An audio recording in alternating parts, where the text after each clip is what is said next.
यह कहानी एक ऐसे भाई और बहन के अटूट प्रेम और विश्वास की है जो गरीबी के थपेड़ों को सहते हुए भी एक दूसरे का सहारा बने रहे, लेकिन किस्मत के एक क्रूर मजाक ने उनके हंसते खेलते संसार को उजाड़ कर रख दिया।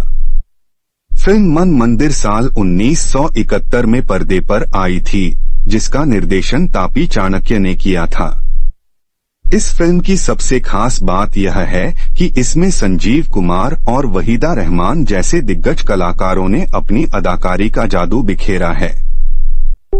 साथ ही यह फिल्म अभिनेता राकेश रोशन के करियर की पहली हस्ताक्षरित फिल्म थी, हालांकि उनकी एक अन्य फिल्म पहले प्रदर्शित हो गई थी।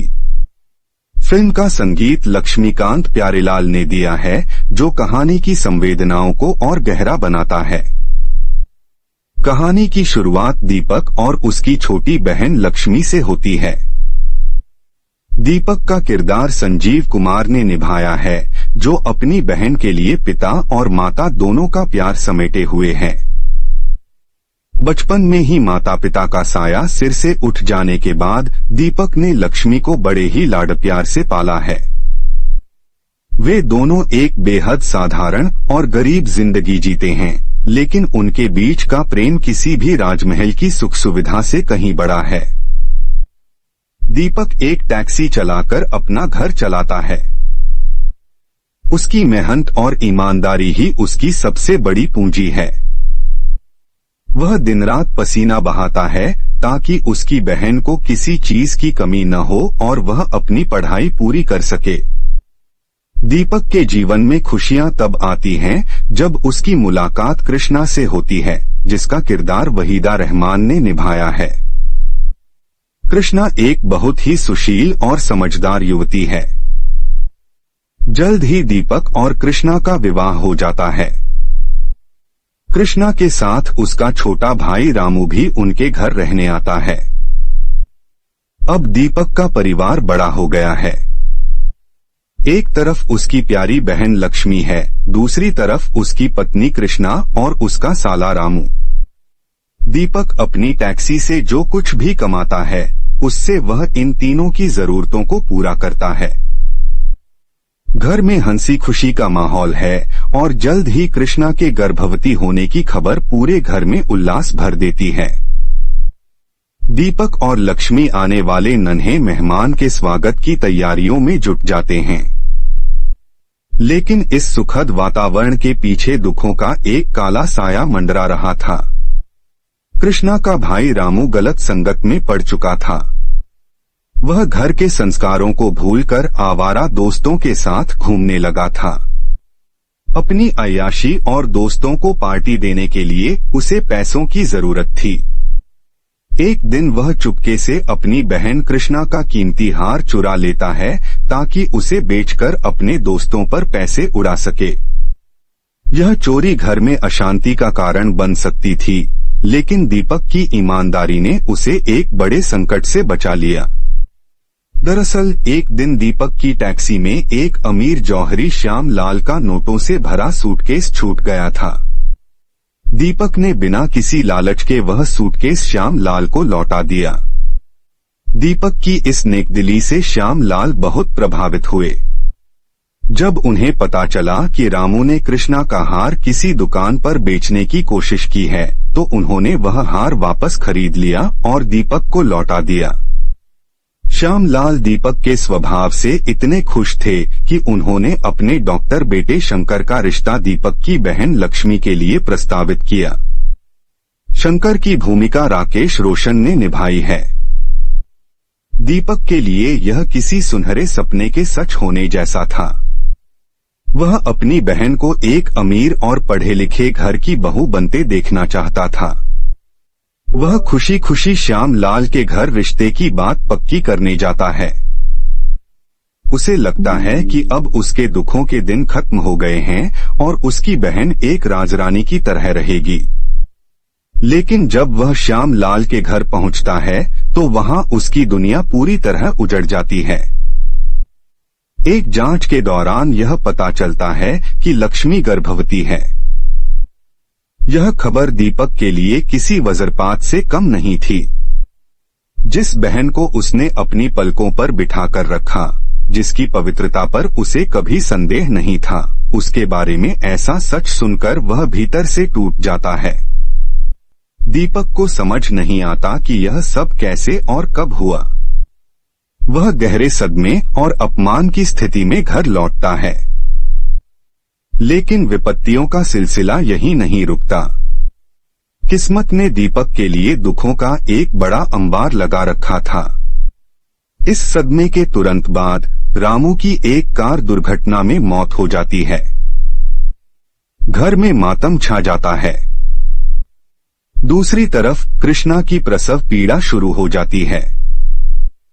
वह एक सुंदर बेटे को जन्म तो देती है, लेकिन जन्म देने के तुरंत बाद उसकी मृत्यु हो जाती है। दीपक अपनी पत्नी को खोने के गम में डूबा ही था कि उसे खबर मिलती है कि उसकी बहन लक्ष्मी ने लोकलाज और ग्लानि के कारण नदी में कूदकर आत्महत्या कर ली है। एक ही पल में दीपक का पूरा संसार बिखर गया। उसकी पत्नी चली गई, उसकी इकलौती बहन जिसे वह जान से ज्यादा चाहता था, वह भी अब इस दुनिया में नहीं रही। उसका साला रामू भी मारा गया। अब दीपक के पास केवल वह छोटा सा नवजात बच्चा बचा था। जिस घर में कल तक खुशियों की गूंज थी, वहां अब केवल सन्नाटा और सिसकियां थीं। ऐसा लग रहा था मानो भाग्य ने दीपक से अपना मुंह पूरी तरह फेर लिया है। फिल्म का अगला हिस्सा दीपक के संघर्ष और उसके अकेलेपन की कहानी है। वह उस बच्चे को पालने का फैसला करता है जो अब उसके जीवन का एकमात्र आधार है। संजीव कुमार ने एक टूटे हुए इंसान और एक मजबूर पिता के रूप में जो अभिनय किया है, वह दर्शकों की आंखों में आंसू ला देता है। वहीदा रहमान ने भी कृष्णा के रूप में अपनी छोटी सी भूमिका में गहरी छाप छोड़ी है। फिल्म का संगीत और इसके संवाद उस दौर के सिनेमा की सादगी और गहराई को दर्शाते हैं। मन मंदिर हमें यह सिखाती है कि जीवन में कभी कभी ऐसी परिस्थितियां आती हैं जहां इंसान का कोई वश नहीं चलता। दीपक की ईमानदारी और मेहनत उसे वह सुख नहीं दे पाई जिसका वह हकदार था, लेकिन फिर भी उसने हार नहीं मानी। वह उस बच्चे के लिए जीना सीखता है। यह फिल्म रिश्तों की जटिलता और समाज की संकीर्ण सोच पर भी प्रहार करती है, जिसके कारण लक्ष्मी जैसी मासूम लड़कियों को अपनी जान देनी पड़ती है। लक्ष्मीकांत प्यारेलाल के संगीत ने फिल्म के हर दृश्य में जान डाल दी है। विशेष रूप से जब दीपक अपनी बहन की यादों में खोता है, तो संगीत उसकी पीड़ा को शब्दों से ज्यादा बेहतर तरीके से बयां करता है। यह फिल्म 70 के दशक के उन पारिवारिक ड्रामों में से एक है जो आज भी प्रासंगिक हैं, क्योंकि इनमें मानवीय भावनाओं का सच्चा चित्रण किया गया है। दीपक की कहानी हमें यह संदेश देती है कि चाहे अंधेरा कितना भी गहरा क्यों न हो, इंसान को उम्मीद का दामन नहीं छोड़ना चाहिए। उस छोटे बच्चे की किलकारियों में उसे फिर से अपनी पत्नी और बहन की झलक दिखाई देती है। वह बच्चा उसके लिए केवल एक जिम्मेदारी नहीं, बल्कि उसके जीवन की नई शुरुआत है। इस तरह यह फिल्म एक दुखद अंत के बावजूद जीवन की निरंतरता और प्रेम की शक्ति पर विश्वास जगाती है। यह फिल्म संजीव कुमार के शानदार अभिनय करियर का एक महत्वपूर्ण हिस्सा है। उन्होंने दिखाया है कि एक साधारण टैक्सी ड्राइवर का किरदार भी कितना प्रभावशाली हो सकता है। वहीदा रहमान की सादगी और गरिमा ने फिल्म को एक नई ऊंचाई दी। राकेश रोशन ने भी अपनी पहली फिल्म में अपनी उपस्थिति दर्ज कराई और आने वाले समय के लिए अपनी प्रतिभा का संकेत दिया। कुल मिलाकर मन मंदिर एक ऐसी फिल्म है जो दिल को छू जाती है। यह हमें याद दिलाती है कि हमारे आसपास के लोग ही हमारा असली मंदिर हैं और उनके चले जाने के बाद जो यादें बचती हैं, वही जीने का सहारा बनती हैं। फिल्म की कहानी सीधी और सरल है, लेकिन इसका प्रभाव बहुत गहरा है। यह भारतीय सिनेमा की एक ऐसी कृति है जिसे हर पीढ़ी को देखना चाहिए ताकि वे रिश्तों की अहमियत को समझ सकें। दीपक का अपनी बहन लक्ष्मी के प्रति जो विश्वास था वह समाज की नजरों में भले ही टूट गया हो, लेकिन उसके दिल में लक्ष्मी की छवि हमेशा एक पवित्र बहन की ही रही। वह जानता था कि लक्ष्मी कभी जानबूझकर उसे दुख नहीं पहुंचा सकती थी। उसकी आत्महत्या ने दीपक को यह सोचने पर मजबूर कर दिया कि क्या वास्तव में वह अपनी बहन को समझ पाया था। यह फिल्म दर्शकों को भी आत्मचिंतन करने पर मजबूर करती है। अंत में जब दीपक उस बच्चे को अपनी गोद में लेता है तो वह दृश्य एक नई आशा का प्रतीक बन जाता है। वह बच्चा उस टूटे हुए घर में फिर से खुशियां लाने का जरिया बनता है।